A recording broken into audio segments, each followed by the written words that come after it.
Assalamualaikum warahmatullahi wabarakatuh. Hari ini 25 bulan Jun 2022. Uh, jadi hari ini aku nak ceritakan tentang sebuah kampung karya yang berkisah tentang sebuah kampung di Melaka, iaitu kampung Kuala Sungai Baru. Dikatakan pada tahun 1940, di mana terdapat beberapa buah rumah tradisional Melaka. Yang istimewanya rumah Melaka kali ini ialah rumah Melaka yang mempunyai courtyard ataupun kawasan laman lapang terbuka di antara dua buah bangunan, iaitu antara rumah ibu dan rumah dapur. Okey, di sini sengaja karya kali ini aku tiadakan dinding sebelah depan ini untuk memperlihatkan segala aktiviti yang berada di sebelah dalamnya. Biasanya rumah Melaka dulu dia tidak ada bilik. Kalau ada bilik pun satu saja, di mana di sini aktivitinya. Ini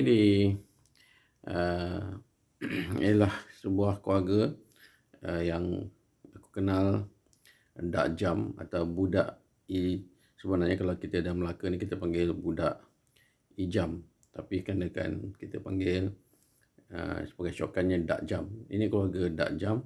So Dak Jam telah tinggal di sini dah hampir 20 tahun, daripada kecil hingga remaja.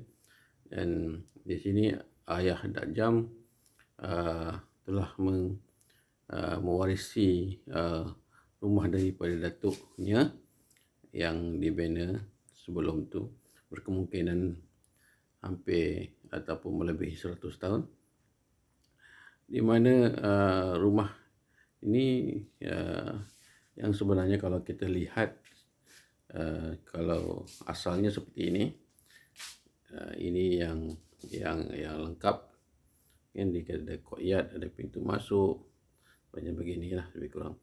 Tapi kadang-kadangnya dia bangunan tu berganda-ganda berderet seperti kereta api lah. Di mana mereka ada kemampuan, mereka akan tambah lagi lah. Okey. Jadi rumah ni sebenarnya sebelah kiri ni ialah ada ruang serambi ataupun veranda, dan ini ibu rumah tengah ni, dan rumah bahagian sebelah bawah sedikit. Biasanya rumah Melayu dia akan ini aras-aras yang tentulah. Jadi di atas tu adalah loteng. Okey. Loteng untuk kebanyakan kakak dan adik perempuan Dak Jam ni akan tidur malam di atas loteng lah.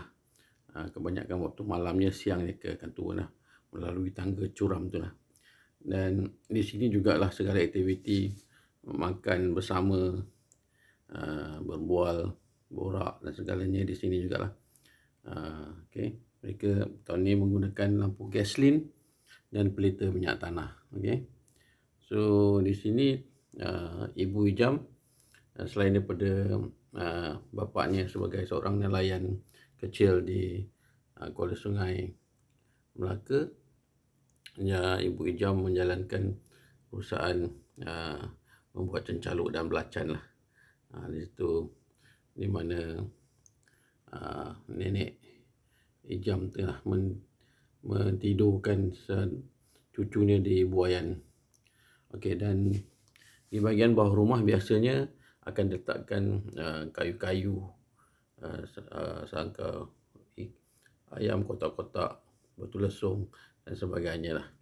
Dan ayam dan kambing berkeliaran lah tanpa di reban biasanya lah.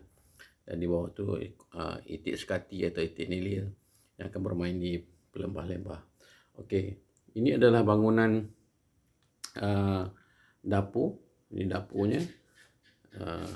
Okey, dapur biasanya di atas ni para-para ni akan letakkan periuk-periuk yang besar-besar, dan di bawah ni ialah dapur.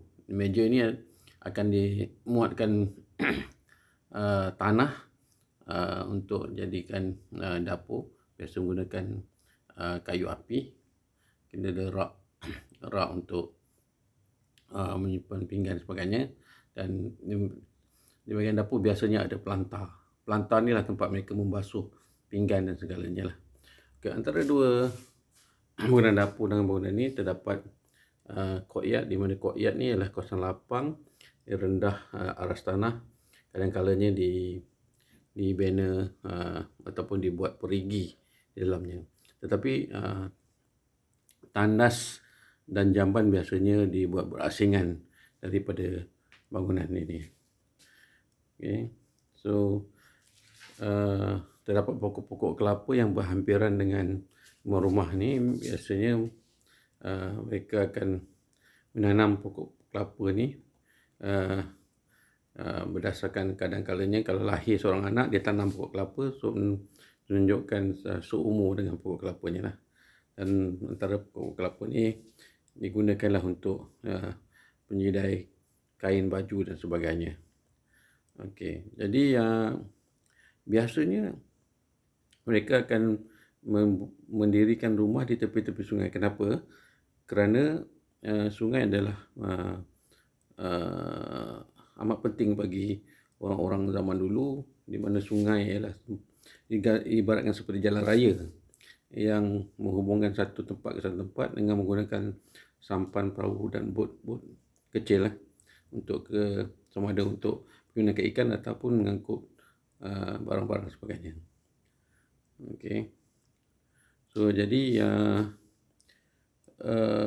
tak banyak dapat aku ceritakan kat sini, tapi inilah sebuah karya yang mungkin berukuran dalam 6 kaki lebih hingga kali dengan 3 kaki yang telah hasilkan pada tahun ini 2022, yang menggunakan color atau warna monokrom brown, kan, warna tanah di atas canvas, raw canvas, menggunakan fabric dye ink. Okey, jadi ini saja yang dapat aku kongsikan, kan, untuk ini. Dan secara detailnya telah aku siapkan satu write up ataupun cerita bertulis di dalam artikel yang telah aku siapkan. Sekian, terima kasih.